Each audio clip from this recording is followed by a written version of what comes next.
like, comment, and share.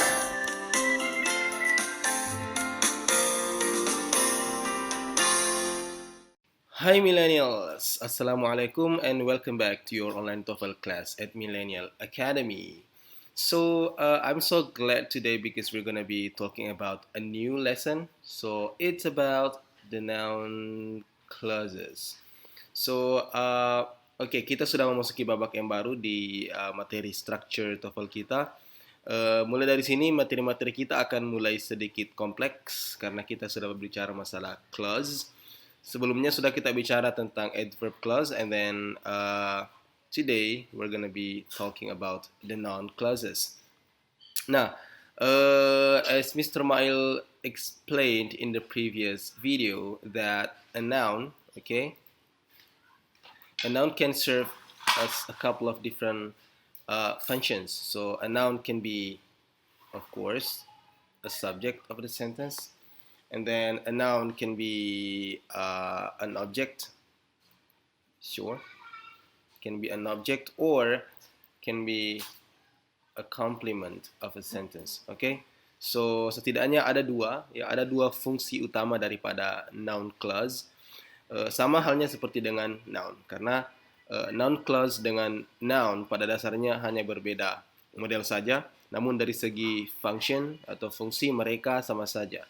Noun, noun phrase, dan noun clauses, mereka memiliki fungsi yang persis sama di dalam kalimat. Contohnya, ya, saya bisa katakan, I don't know, your name. Saya tidak tahu atau saya tidak mengetahui namamu. Teman-teman bisa lihat di sini bahwa your name berfungsi sebagai objek daripada kata kerja know. Jadi saya tidak tahu apa yang kamu tidak tahu, apa yang saya tidak tahu, namamu. Your name ini hanyalah sebuah noun phrase. Dia adalah sebuah kata benda atau frase kata benda yang berfungsi sebagai objek. Atau misalnya kita bisa katakan dia sebagai subjek, kita bisa katakan your name is not familiar.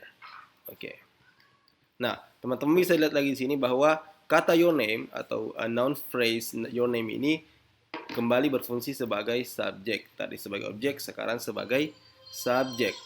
Jadi noun phrase atau noun itu sendiri bisa berfungsi sebagai subjek atau mungkin sebagai objek atau complement dalam sebuah kalimat. Nah, untuk melihat perbandingan lebih jauh bagaimana noun clause benar-benar berfungsi sebagaimana halnya noun atau noun phrase di dalam kalimat, langsung saja kita lihat beberapa contoh kalimat berikut ini.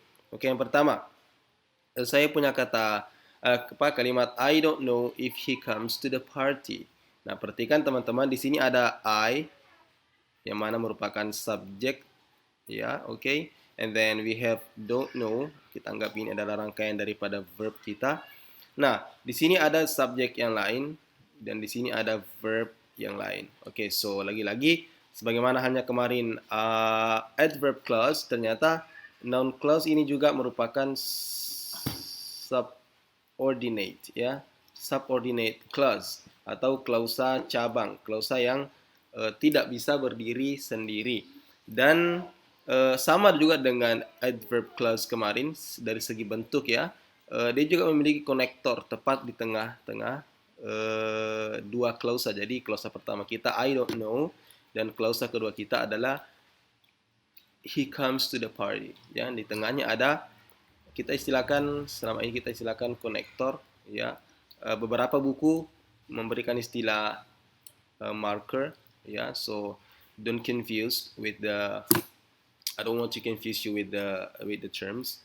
Jadi kita istilahkan konektor saja supaya konsisten. So I don't know if he comes to the party. Jadi kalimat ini pada dasarnya teman-teman bisa katakan I don't know your name. Jadi if he comes to the party adalah sebuah noun clause, tapi kita juga bisa katakan I don't know your name. Hanya menggunakan noun phrase. Jadi noun clause kita pada kalimat ini berfungsi sebagai objek, ya. Dia datang setelah kata kerja know. Jadi dia menjadi objek daripada kata kerja know. Saya tidak tahu jika dia datang ke atau apakah dia datang ke pesta. Nah, untuk lebih jelasnya kita lihat kalimat berikutnya. I'm sure that Dr. Genzi is in this building. Nah, perhatikan di sini ada kata lagi-lagi kita punya subject dan verb. Yep. And then another subject, ya, dan another verb. Nah, kemudian di tengahnya rumusnya sama, kita memiliki sebuah connector. Jadi I'm sure that Dr. Genzi is in this building. Konektor di sini kali ini adalah konektor that. Tadi kita pakai if, sekarang kita pakai that. Nah, di dalam kasus ini ternyata noun clause kita berfungsi sebagai, kita anggap sebagai complement, ya. Dia sebagai pelengkap daripada kalimat I'm sure. I'm sure, saya yakin. Saya yakin kenapa? I'm sure that Dr. Genzi is in this building. Okay, so Anda memberikan informasi tambahan mengenai I'm sure itu, mengenai informasi saya yakin. Saya yakin apa? That Dr. Genzi is in this building. Jadi teman-teman, rumusnya untuk kali ini kita konsistennya subject verb, kemudian di tengahnya ada connector. Ini juga ada connector. Oke, kita lihat contoh berikutnya supaya lebih clear. Oke, please tell me where Dr. Genzi's house is. Nah, perhatikan teman-teman, di sini ada subjek, ya. Sorry, di sini ada verb. Nah, subjeknya tidak ada. Kenapa? Karena ini kalimat perintah, ya. Teman-teman bisa lihat di sini ada tanda seru. Sebenarnya di sini ada you. Ya, kalau kalimat perintah itu memang tidak ada subjeknya, ya, karena kita anggap subjeknya adalah you. Please tell me where. Jadi di sini ada lagi-lagi kita butuh konektor di tengah kalimat sini. Kemudian Dr. Genzi's house is. Kita ada subject dan ada verb. Jadi teman-teman, kali ini dia berfungsi sebagai objek. Jadi tiga kalimat kita ini di mana noun clause berfungsi sebagai objek dan complement di dalam sebuah kalimat.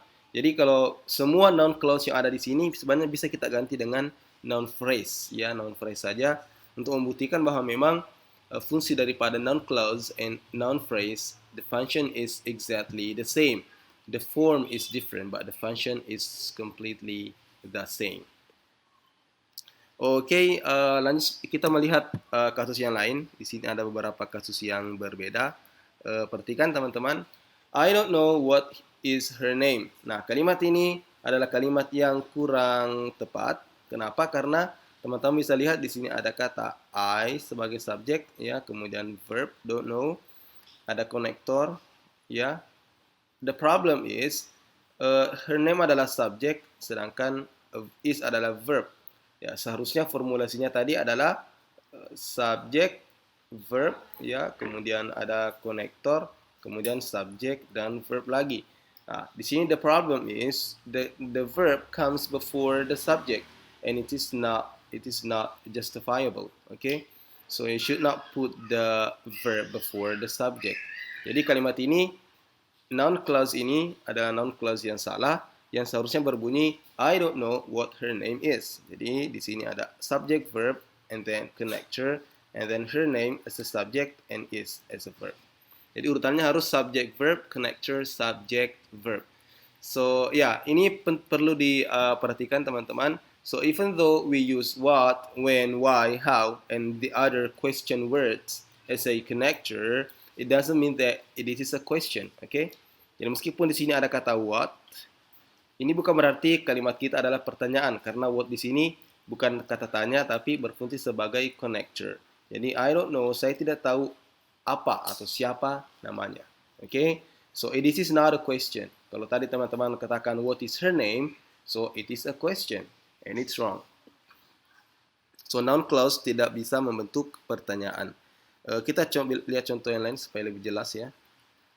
She called me to ask what time did the party start. Nah, kalimat ini kira-kira benar atau salah?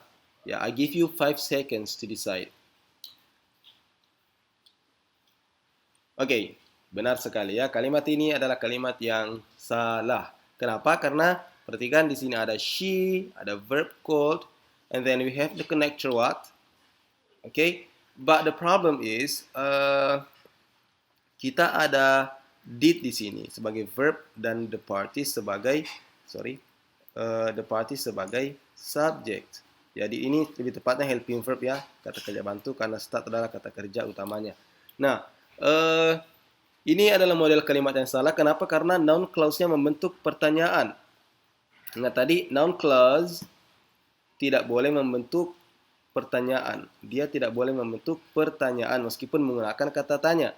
Jadi kalimat yang benar ini sebenarnya harus she called me to ask what, terusnya what time, jam berapa, ya, atau ya saya tunjuk ke kalimat berikutnya ya. Jam berapa pestanya mulai. So she called me to ask. Dia menghubungi saya untuk bertanya what time the party started. Jadi setelah konektor kita ada the party sebagai subjek dan study sebagai verb. Jadi verb di dalam noun clause, verb tidak boleh muncul sebelum subject, ya.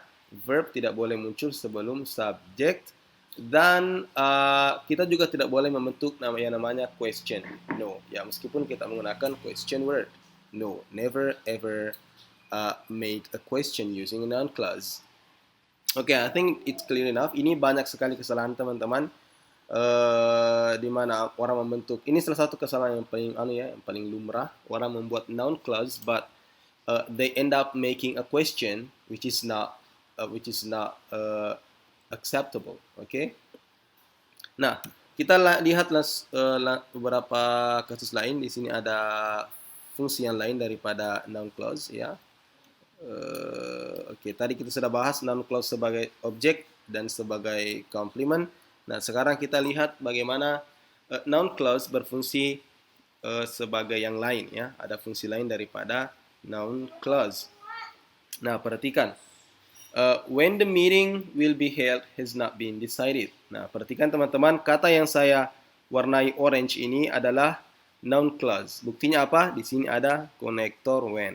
Ini adalah konektor, kemudian the meeting adalah subjek kita, and then we have will be held, ini pasif ya, adalah verb. Jadi ini adalah noun clause kita yang di depan. Tadinya selalu di belakang, sekarang noun clause kita ada di depan ternyata. Kemudian has not been decided. Ini adalah rangkaian verb ya, belum diputuskan. Nah, perhatikan teman-teman, rumus kali ini agak unik ya. Kalau tadi kita punya subject verb connector subject verb, itu rumus yang ya subject verb connector subject verb. Ini rumus ketika noun clause ya ada di belakang dan berfungsi sebagai objek. Nah, akan tetapi ketika noun clause ada di depan kalimat atau dia berfungsi sebagai subject, maka rumusnya menjadi connector subject verb kemudian tambah verb. Nah, ini adalah subjek daripada kalimat kita. Subjeknya ada di depan. Jadi perhatikan teman-teman, when the meeting will be held, ini adalah subjek daripada kalimat kita. Jadi keseluruhan kalimat ini adalah subjeknya when the meeting will be held. If you can remember the very first meeting when I explained about the types of subject in a sentence, so I mentioned noun clause. Okay, saya sempat menyebutkan noun clause bisa berfungsi sebagai subjek di pertemuan paling pertama. And then this is the explanation. Okay, I promised you that I will explain more about how a noun clause can function as a subject. So this is it. Ini adalah subjek daripada kalimat kita. Jadi sama sebenarnya kalau saya katakan the meeting has not been decided. Okay, kalau saya pakai the meeting saja berarti dia hanyalah noun phrase. Pertemuannya belum diputuskan.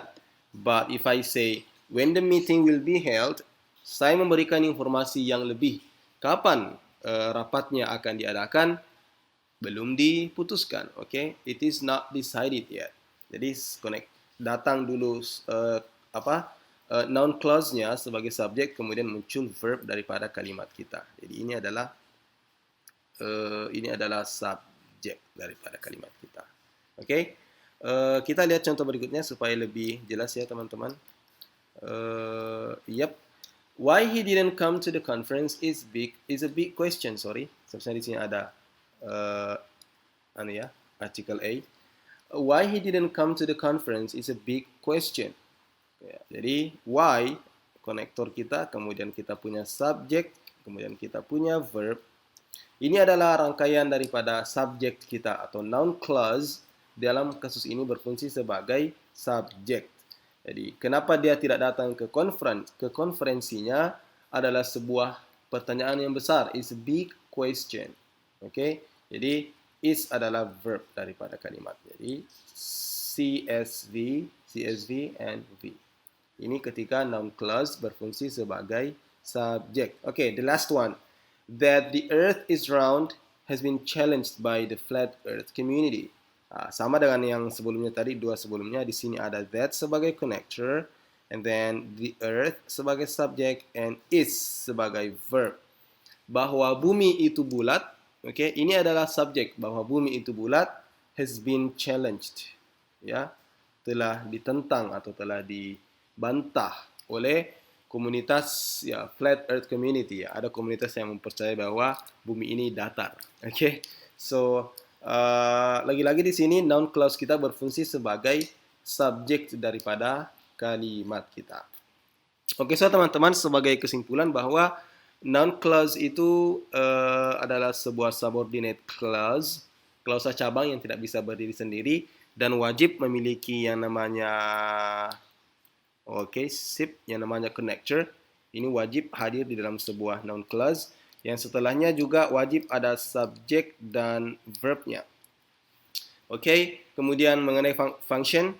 So, a noun clause can serve as a subject, ya, bisa berfungsi sebagai subjek daripada kalimat kita, dan juga bisa berfungsi sebagai objek daripada sebuah kalimat.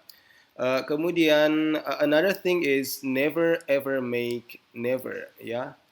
Never make a noun clause. Jangan pernah membuatnya menjadi pertanyaan, question. Jangan dibalik, ya, jangan pernah di-invert. Jangan tempatkan verb sebelum subject, tapi verb harus selalu datang setelah subject. That's it. So I think it should be clear enough about the noun clause. I'm going to explain another thing about noun clause in the next video, but for this first video, I think that should be enough. Mr. Hendra, out.